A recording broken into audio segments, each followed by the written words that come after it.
தமிழகம் உள்ளிட்ட மாநிலங்களுக்கு supreme court கண்டனம். திருநாய்க்கடி விவகாரத்தில் பிராமண பத்திரம் கேட்கிறது. நவம்பர் 3 தலைமைச் செயலர்கள் ஆஜராக உத்தரவு.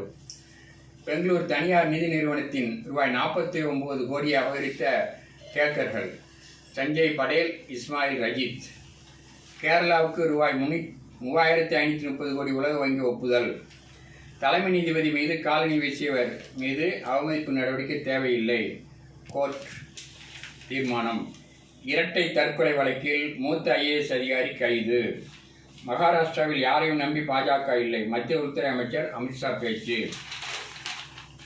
வேலைக்கே செல்லாமல் ₹37 லட்சம் சம்பளம் பெற்ற அரசு அதிகாரியின் மனைவி.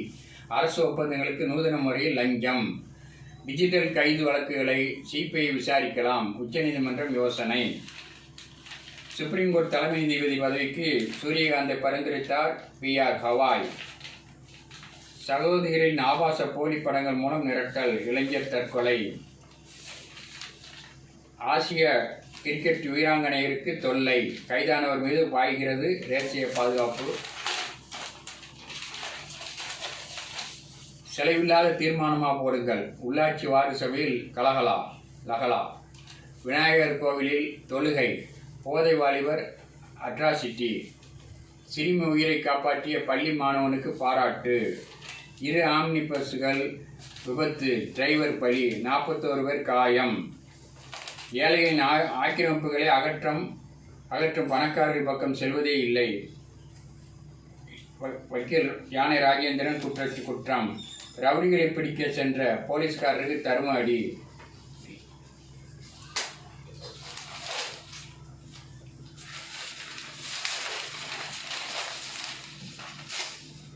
கிரிப்டோ இனி டிஜிட்டல் சொத்து, சென்னை உயர்நீதிமன்றம் தீர்ப்பு.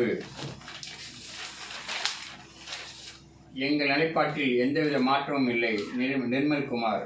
இணை பொதுச்செயலாளர் தாவேக. களத்தில் நிற்பவனே நல்ல தலைவன், கருணாஸ். அரைக்கால் சட்டையுடன் அரசு பணி செய்யலாமா, அமர் பிரசாத் ரெட்டி. நேற்று இது அடையார் முகத்துவார பகுதியில் மழை வெள்ள தடுப்பு பணிகள் ₹30 கோடி நடந்து வருகின்றன. அந்த பணிகளை பார்வையிட துணை முதலமைச்சர் சென்றார். அவர் டவுசருடன் இருந்தார்.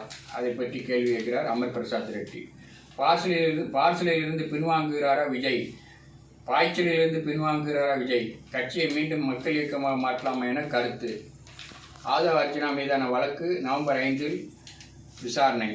ஒரே சிந்தனையில் திமுக காங்கிரஸ் பயணம். ஸ்டாலின் நிகழ்ச்சி மற்ற கட்சியின் அதிர்ச்சி. தமிழ்